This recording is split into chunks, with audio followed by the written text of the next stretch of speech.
Do you know how dangerous it could be to delay saving for your future? Welcome to the Sarah Finkelstein Show. Today is January 28, 2022. I'd like to share a story with you about two people, and we'll just call them Jill and Mark. Jill, at the age of 19, started to save money for her financial future.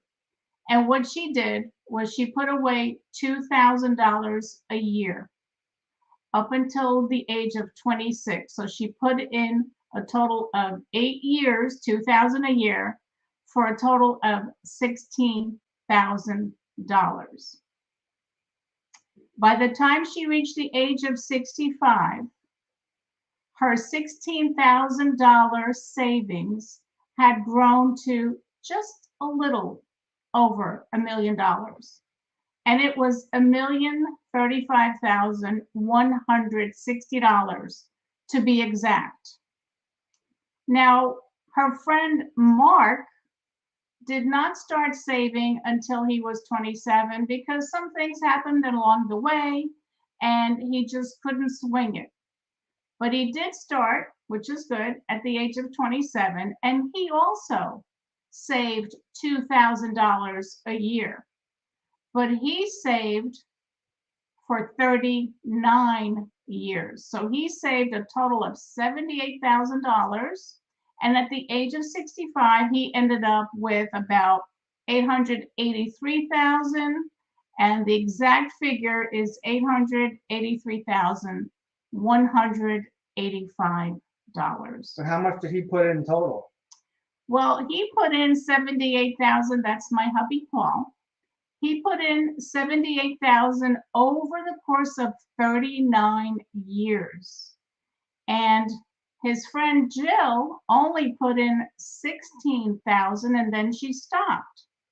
And her savings grew to over $1 million, while his was 883,000 and change. So you're probably wondering, like, what's the deal here? Well, the deal is that not only the compounding in this particular example, they averaged 10% on their money, but it was also the compounding of the time. So even though Jill only saved for a total of 8 years, because of those extra 8 years where she began and he did not, that compounded her money over the duration. So it makes a huge difference. The sooner that we can start saving for our financial future, the better off that we will be. Why didn't he start sooner? Well, there's always something going on. Maybe he got into trouble financially. Maybe he had to pay off debt. It could be any number of things that got in the way, and he probably let it get in the way. Well, but why try to do this? I know a lot of people out there are probably pretty discouraged. This is very true. There are people that are discouraged, and let me just share the statistics with you because maybe you've heard this, but many Americans do not have enough saved for their retirement. So let me share what those statistics are. For people in their 40s, 41% of them have less than $50,000 saved. Not a lot of money these days. For those who are in their 50s, 37% of them have less than $50,000 set aside. For those individuals in their 60s, 28% of them have less than $50,000 set aside. And for those individuals in their 70s, 20% have less than $50,000 saved for their financial futures. So one of the reasons that we are guilty of, many of us, myself included, is a long word called procrastination. What word is that? That word is procrastination. What does that mean? That means that we delay doing something, whatever it may be, whether it's saving, whether it's doing a chore in the house, we procrastinate. We delay. We delay doing what we know we need to do into the future. Are you saying you have the cure for procrastination, Sarah? I do not have the cure for procrastination. No? No, but I would like to inspire everyone to take action. So there are downfalls to procrastinating in your financial world. For example, the longer that you wait to get the life insurance in place that you need, the more expensive it will be when you finally do it. Same thing applies for long-term care. I've worked with individuals who decided for one reason or another to delay. I'll take care of it tomorrow, I'll take care of it next year. It's not an emergency right now. I can hold off to it. I've got other stuff going on. There's always a reason, a so-called reason. By waiting to get the long-term care that they need, it becomes more expensive. But more importantly than that, than the cost factor, than the cost of it, is the fact that the longer that we wait to get what we need, life insurance, long-term care, something may happen to us in the interim where we may become ineligible for the insurance. Maybe we come down with some illness.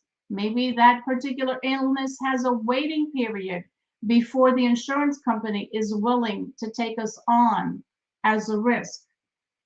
Procrastinating starting an emergency fund. It's so important to have an emergency fund.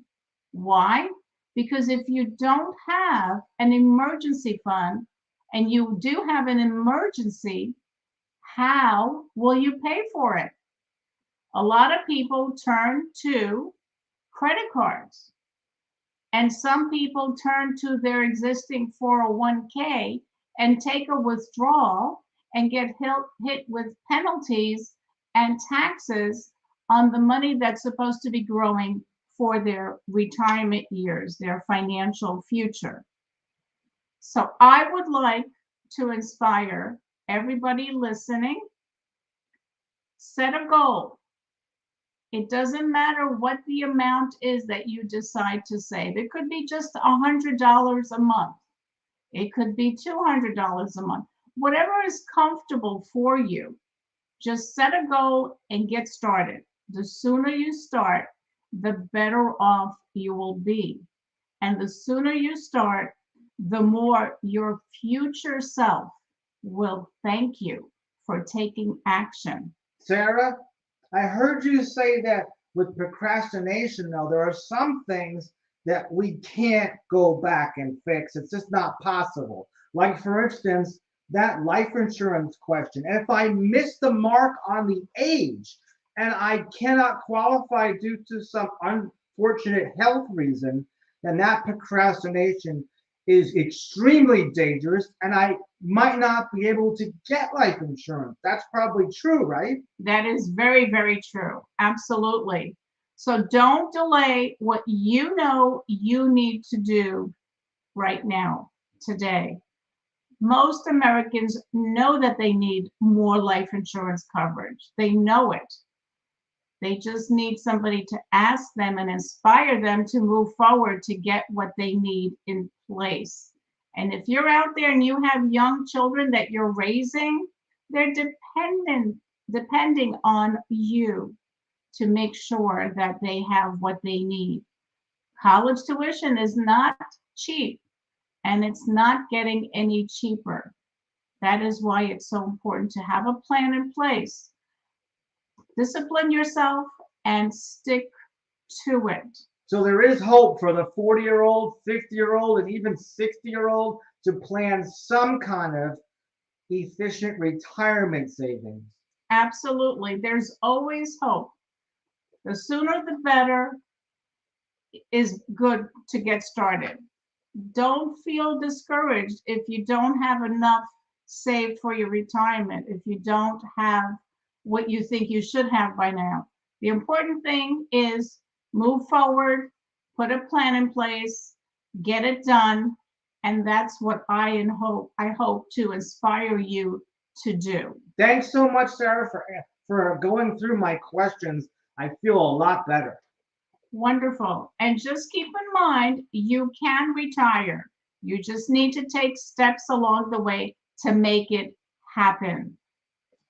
Thank you for joining me. And to summarize, the sooner you get started, the better. Implement discipline to pay yourself first consistently each and every month. And yesterday's segment was about paying yourself first. And again, you can retire. It's only a decision away. If you have questions, reach out to me and join me again tomorrow for the Sarah Finkelstein Show.